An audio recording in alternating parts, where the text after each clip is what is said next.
Welcome everyone. Today's movie recap is a film named American Made, a crime action movie that tells the story of a smuggler who becomes incredibly wealthy while working for the cartel, including Pablo Escobar, the CIA, and anyone else who offers money. So sit back, relax, and I know you'll enjoy this one.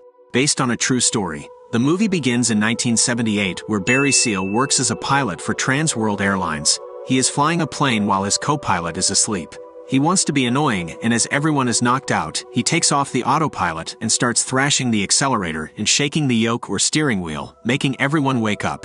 He then apologizes for the turbulence and begins laughing at the passengers. When arriving at home, we see he is married to Lucy and has 2 children with her, with a third on the way.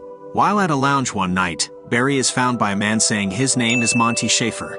He is familiar with Barry's work as a pilot, and so, Schaefer offers him a chance to make better money by taking on reconnaissance missions for the CIA in a smaller plane with cameras just south of the border. Schaefer convinces Barry that he would be working for the good guys, but it would have to be kept completely secret, even from his own family. He then lets Barry take the plane out for a ride. As he begins his new job, Barry starts making tapes documenting his travels and exploits. He flies over Guatemala and gets shot at as he flies past and takes photos. Honduras is next, and the same thing happens, but this time his photos taken are so superb the head of the CIA commends the pilot for his skills. El Salvador is the last one, but this time a turret shoots and hits his plane propeller, setting it on fire. He turns off the fire, but the propeller does not turn back on. He manages to fly with one propeller to get himself to safety. Schaefer is so impressed with the photos that Barry brings back to him, that the CIA have assigned Barry with a new task of being a bagman between the CIA and General Manuel Noriega in Panama. He drops off some drugs and in return they get intel on all the communists. He keeps doing drop-offs over and over until, on one of his missions, Barry is asked by 2 men to get into a car. He is taken to a mansion owned by the Medellin cartel. He is taken upstairs and meets Jorge, a founder of the cartel, which also includes Pablo Escobar. He already knows pretty much every detail about Barry's life. He wants to get their drugs into the United States and asks for Barry's assistance in exchange for riches. He takes him on a helicopter ride and shows off the whole forest as cocaine. He introduces Barry to Pablo Escobar and tells him about previous failed attempts. He wants Barry's help to take the coke inside the US, which he offers him $2,000 a kilo. Barry cannot believe it and agrees to help. He puts 300 kilos of coke on his plane and makes them push the plane to the edge of the runway. Barry then starts his engines and begins takeoff. The men bet if he's going to crash or not. He pushes his plane to the limit and scrapes the tree line but manages to pull up and continue his flight. He gets back to the US and gets to a desolate location. He opens a secret hatch and starts throwing the coke tied up with life jackets out of it. The men on the ground start picking up the bags and the mission was a success. Barry now has the trust of the cartel. He goes back to them and is handed a backpack full of cash. However, the DEA raid their compounds and Barry is inside. After hearing gunshots, he begins panicking and is eventually arrested. Pablo and his men are also arrested but are immediately released, probably from bribing the judge or something like that. Schaefer finds Barry in his cell and tells him there's a way out of this mess. He explains that those people he was taking photos of are a bunch of communists and called themselves Sandinistas.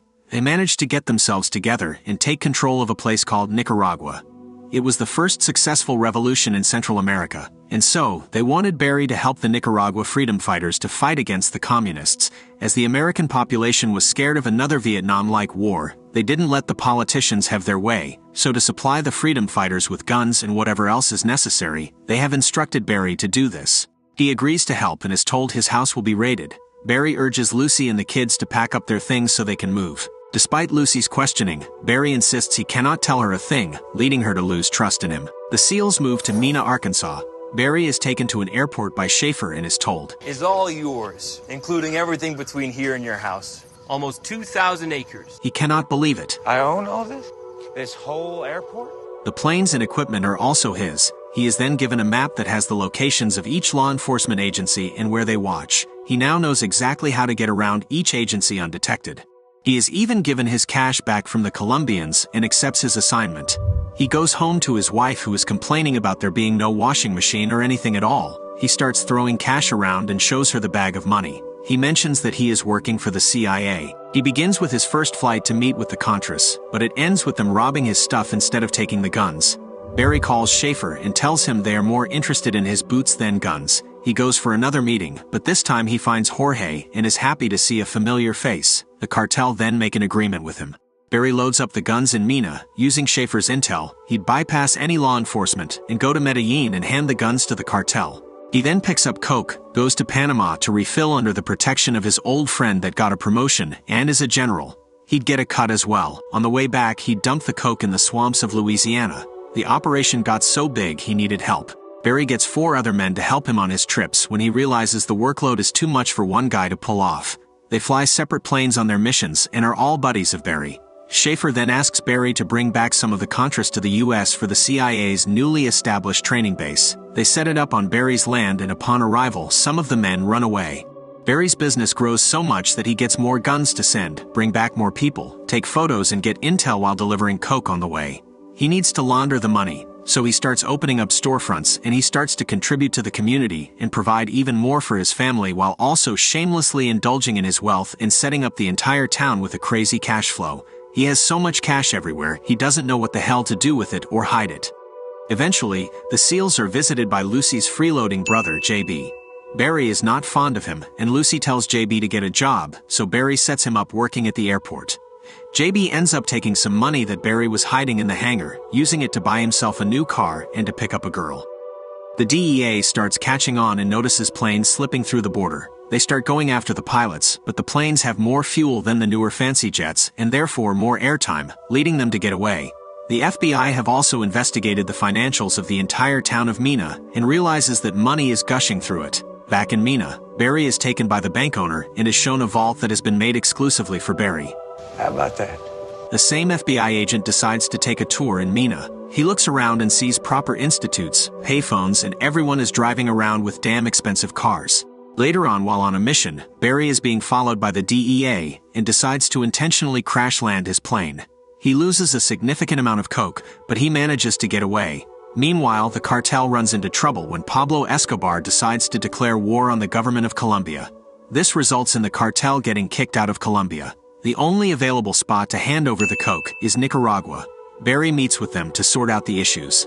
At the same time, JB gets arrested by the sheriff after he is caught carrying a suitcase full of money. After bailing JB out, Barry drives him to a separate car so that he can leave and never return. JB curses Barry and drives away, only to be blown up by a car bomb. Barry didn't put the bomb in though. The cartel found JB to be a loose end and killed him. Barry gets rid of the car by dumping it in the woods. Schaefer meets with the head of the CIA, who tells him he is not happy about how half the guns has ended up with the cartel. He tells him to cancel the operation immediately. Barry and Schaefer meet to discuss what's been going on. Schaefer says the Contras have left since they just weren't interested in fighting. The CIA then gives out burn bags to each member. The instructions are to put anything with the name Barry on it to get rid of it. Barry knows he's being set up and attempts to move the entire stash of guns out of his airport. As he starts loading the items on the truck, the DEA come running in. Drop the box, shithead! Barry puts his hands up and the ATF come barging in as well. Yeah, put your guns down! Okay, down! Barry is so popular the state police and the FBI turn up as well, saying that Barry is theirs to collect.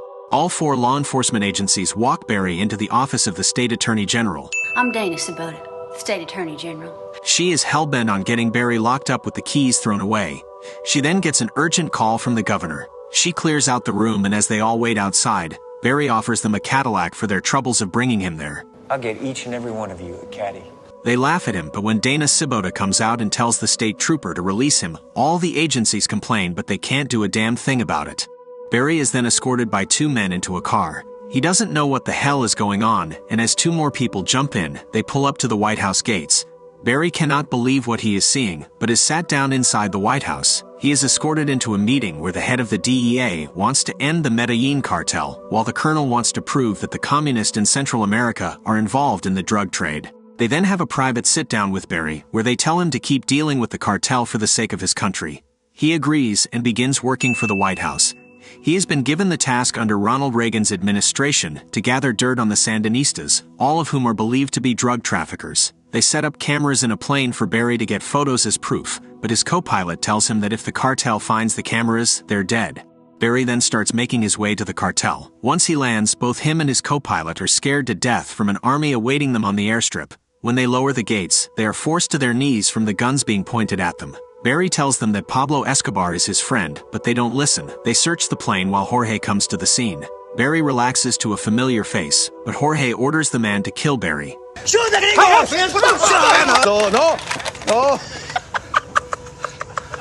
Turns out this was a joke that Jorge found funny. The co-pilot peed his pants while Jorge is laughing hysterically.